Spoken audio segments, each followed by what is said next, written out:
The call came at 2 a.m. local time, the phone's harsh ring cutting through the humid African night. I fumbled for it in the darkness of my temporary quarters, still half asleep. Emma, you need to hear this. My sister Rachel's voice dripped with smug satisfaction. I solved our little property dispute. I sold the house. I sat up slowly, suddenly wide awake. You did what? Oh, don't act so surprised, she said with a laugh. That house has been sitting empty for months while you're off playing humanitarian. Someone needed to do something about it. My name is Emma Chin, and I'm a trauma surgeon volunteering with Doctors Without Borders in Uganda. The house Rachel was talking about wasn't just any property, it was our family home, left to us jointly by our parents. The same house she'd been trying to force me to sell for the past year. Rachel, I said carefully, keeping my voice steady despite the anger building in my chest. You can't sell the house without my signature. I'm co-owner. Her laugh echoed through the phone. Actually, I can. Remember that power of attorney you signed before you left? The one for emergencies? Well, I used it. The sale closed yesterday. $800,000 cash. My heart stopped. The power of attorney. I'd signed it thinking Rachel might need to handle medical decisions for me while I was abroad. I never imagined she'd use it to sell our childhood home. The house is worth at least $3 million, I said, my mind racing. Why would you sell it for a quarter of its value?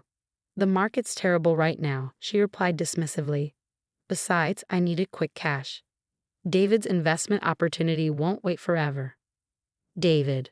Of course, my sister's husband of 2 years, the financial genius who had already burned through their savings with his get-rich-quick schemes. You know what? Rachel continued, her voice sharp. You don't get to complain. You abandoned everything to play doctor in Africa. Someone had to deal with reality back home. I closed my eyes, thinking about what was hidden inside that house. Something Rachel knew nothing about, something that would make her quick cash sale look like the disaster it truly was. Who bought it? I asked, trying to sound defeated. Some development company. They're demolishing it next week to build condos. She paused, probably waiting for me to break down or beg. When I didn't, she added, I'll have your share of the money transferred to your account. Minus my finder's fee, of course. Of course. Rachel had always been like this, entitled, selfish, convinced that everything should go her way. Our parents' death 2 years ago had only made it worse. When's the demolition scheduled? I asked, already pulling up flight options on my laptop. Next Thursday. Why? Planning to fly home and stop it? She laughed again. Don't bother. The sale's done, Emma. You can't change it. I thought about the hidden room behind the library wall, the one our father had built decades ago, about the safe embedded in its concrete floor and what lay inside it. We'll see about that, I said quietly and hung up. The next few hours were a blur of activity. I arranged emergency leave from a hospital, booked the first available flight to Boston, and made some crucial phone calls. By sunrise, I was on my way to Entebbe International Airport. During the long flight home, I thought about the last conversation I'd had with our father, just days before the car accident that killed both our parents. The safe holds everything, he'd said, pressing the key into my hand. Documents, accounts, everything I've built. Rachel can never know. She's not ready for that responsibility. Promise me you'll protect it. I promised, not fully understanding what I was agreeing to. It wasn't until after their death that I finally opened the safe and discovered the truth about our family's legacy. The papers inside revealed that our father, the quiet librarian everyone knew, had been living a double life. He'd spent decades building a real estate empire under various aliases, accumulating properties and investments worth over $50 million. All of it hidden, protected, waiting for the right moment to be revealed. I kept the secret just as he'd asked. Even when Rachel started pressuring me to sell the house, I'd held firm. The safe and its contents had to be protected. Now, as my plane descended into Boston Logan International Airport, I pulled up the text I'd received from my father's old lawyer, Benjamin Wong. Documents ready. Meeting set for tomorrow. She won't know what hit her. Rachel thought she'd won. She thought she'd finally beaten her older sister, the one who'd always played by the rules. But she had no idea what was coming. As I collected my luggage, another text came through, this one from Rachel. Demolition team's doing a walkthrough tomorrow. Last chance to say goodbye to the old place. I smiled despite my exhaustion. Perfect timing. The taxi ride to my old apartment was surreal. Boston had changed in the months I'd been gone. Or maybe I had. The familiar streets felt different somehow, charged with purpose. I unlocked my apartment door, dropping my bags in the entryway. Everything was exactly as I'd left it, covered in a thin layer of dust. I went straight to my office, to the locked drawer where I kept my most important documents. The key to the safe was there, along with copies of everything inside it. Proof of our father's empire, documentation of every property, every account, every investment. Rachel thought she was selling a $3 million house. She had no idea she was sitting on the headquarters of a real estate empire worth 50 times that amount. My phone buzzed again. Benjamin Wong. Everything in place for tomorrow. Are you sure you want to do this? It will destroy your relationship with her completely. I thought about Rachel's laugh when she told me about selling the house. About all the times she'd taken advantage, manipulated, and schemed her way through life. About how she used my trust against me, abusing the power of attorney I'd given her. Unsure, I texted back. Some relationships need to be destroyed. Tomorrow would change everything. Rachel thought she was clever, selling the house quickly and quietly, but she was about to learn that our father had taught me far more than she'd ever known. I sat down at my desk and began reviewing the documents I'd need for tomorrow's meeting. Every detail had to be perfect, because when the dust settled, Rachel would finally understand what it meant to truly lose everything. And I would be there to watch it happen. The morning dawned crisp and clear as I pulled up to our family home for the last time. 2 black SUVs were already parked in the driveway, one belonging to the demolition company, the other to Rachel and David. I checked my watch, 9:15 a.m. Right on schedule. Rachel was standing on the front porch with David, watching as men in hard hats conducted their preliminary inspection. She froze when she saw me step out of my car. "What are you doing here?" she demanded, her designer heels clicking against the wooden boards as she marched toward me. "I thought you were in Africa." "Surprise," I said calmly, adjusting my blazer. "I caught an early flight." David hung back, shifting uncomfortably. He'd always been wary of me, perhaps sensing that I saw through his smooth-talking facade. "You didn't need to come," Rachel snapped. "Everything's handled. The sale is final." "About that," I replied, pulling out my phone as a third vehicle turned into our driveway. "We need to talk." Benjamin Wong stepped out of his Mercedes, briefcase in hand. Rachel's eyes narrowed at the sight of our father's old lawyer. "What's he doing here?" "Mr. Wong," I called out, ignoring her question. Perfect timing. The demolition team's foreman approached, clipboard in hand. "Mrs. Harrison," he said, addressing Rachel. "We're ready to begin the internal inspection." "Actually," I interrupted, "you'll want to wait on that. There are some ownership issues we need to address first." Rachel laughed, but I caught the nervous edge in it. "There are no issues. I had power of attorney. The sale is legitimate." The power of attorney, Benjamin said, opening his briefcase, was for medical emergencies only. It did not grant you authority to sell jointly owned property. "What?"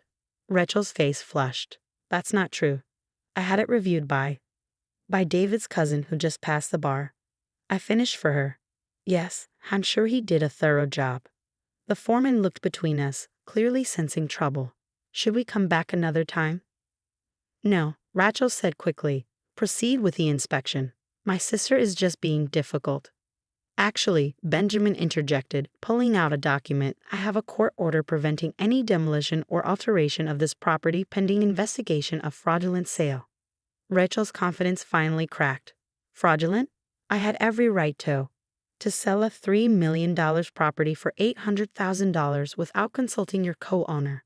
I asked quietly, to use a medical power of attorney for a real estate transaction, to facilitate what appears to be deliberate property value manipulation? David stepped forward, his salesman smile in place. "Look, Henma, if you're unhappy with the price, maybe we can." "This isn't about the price," I cut him off. "This is about what's inside the house."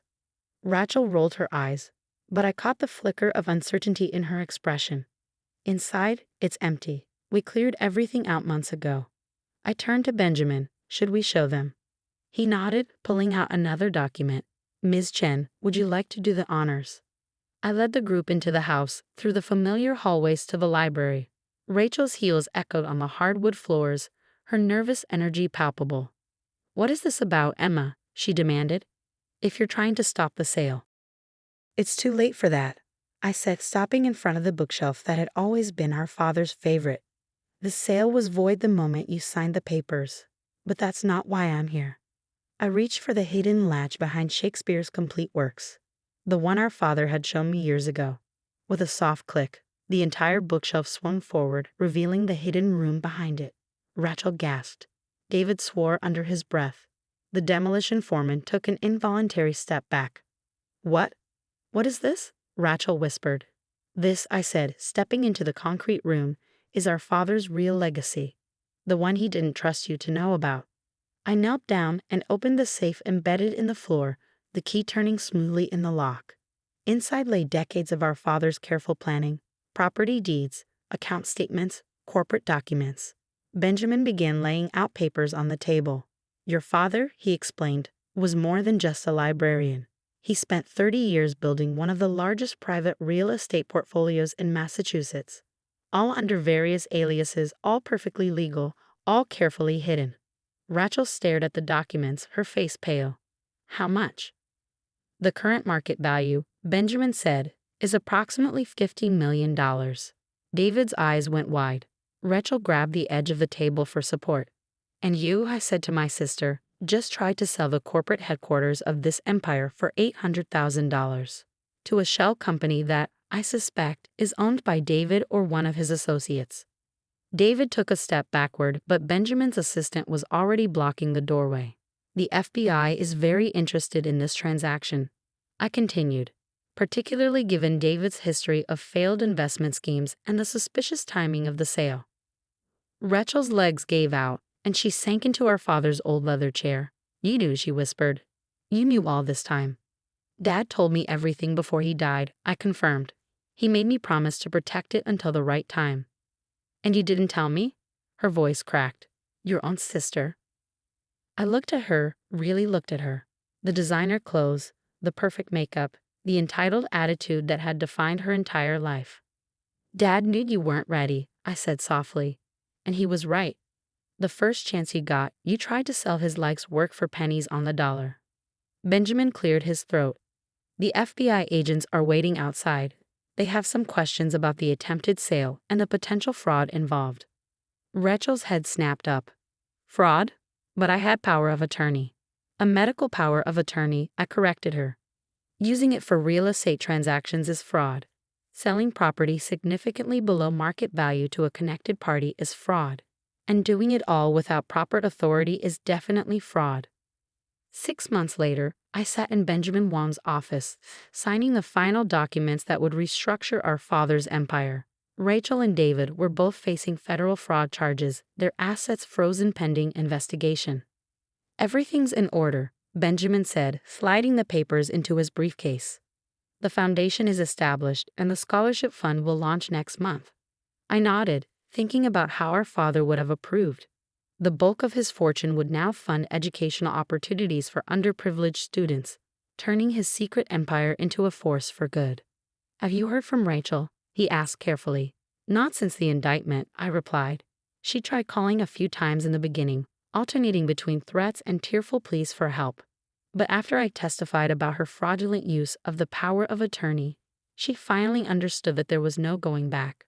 The house still stood, though I'd had it completely renovated. The hidden room was now a secure office, its existence properly documented. The demolition company had been revealed as a front for David's latest scheme. He planned to flip the property for its true value once the fraudulent sale went through.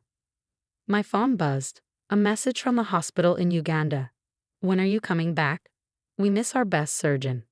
I smiled, thinking about how different my life was from what Rachel had imagined. She'd always seen my volunteer work as running away from real life. She never understood that I'd chosen that path precisely because I could, because our father had secretly ensured we'd never want for anything. "The FBI finished their asset trace," Benjamin said, pulling up some documents on his computer. "It seems David had set up quite an elaborate network of shell companies. He was planning to use your father's house as collateral for some substantial loans." "Let me guess," I said dryly. "More investment opportunities?" Benjamin nodded.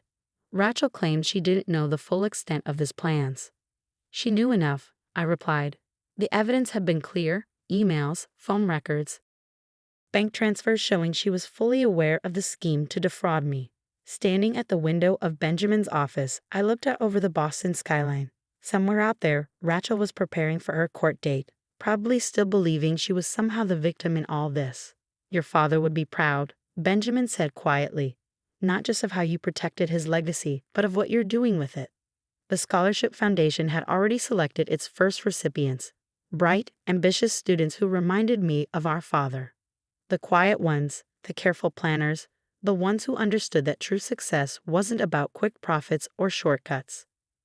My phone buzzed again, this time an email from the real estate management company. The first round of renovations on our father's properties was complete. What had once been hidden was now being transformed into affordable housing units, community centers, and educational spaces. Do you ever regret it? Benjamin asked, exposing everything. You could have just stopped the sale quietly, kept the secret. I thought about Rachel's laugh during that late-night phone call, her casual dismissal of everything our father had built. No, I said firmly, some secrets need to be revealed. Some lessons need to be learned. Later that evening, as I packed for my return to Uganda, I found an old photo album. In it was a picture of Rachel and me as children, sitting in our father's library, surrounded by the books that had concealed his empire. We were smiling, unaware of the secrets hidden behind those shelves. I closed the album, thinking about how differently things had turned out from what either of us had expected. Rachel had thought she was seizing an opportunity, never imagining she was actually destroying her future. I had become the keeper of our father's legacy, not just protecting his wealth but transforming it into something meaningful. The next morning, as my plane took off for Uganda, I received one final text from Benjamin. Guilty plea entered. Rachel took a deal, 3 years with restitution. I turned off my phone, watching Boston disappear beneath the clouds. 3 years was nothing compared to the lifetime of trust she'd broken. But maybe, just maybe, it would be enough time for her to understand what our father had known all along. That true wealth isn't just about money, and true success isn't built on shortcuts and schemes. As for me, I had patience waiting, lists to save, and a legacy to fulfill. Rachel had tried to sell our father's house for a quick profit, never knowing she was sitting on an empire. But in the end, the house had kept its secrets until the right moment, just as our father had planned. Sometimes, I thought as the plane headed east, the best revenge isn't about destroying someone else's dreams. Sometimes, it's about fulfilling your own and letting them watch from the sidelines as you build something greater than they could have imagined. The house still stands in Boston, its secrets now transformed into opportunities for others. And somewhere in Uganda, there's a hospital where a surgeon works to save lives, carrying on a different kind of legacy, one that can't be measured in dollars or deeds, but in the lives touched and the changes made. That's the thing about legacy, after all. It's not just about what you leave behind. It's about what you choose to build with what you've been given. And I chose to build something worth more than all the quick profits Rachel had ever dreamed of. That's a revenge that would have made our father proud.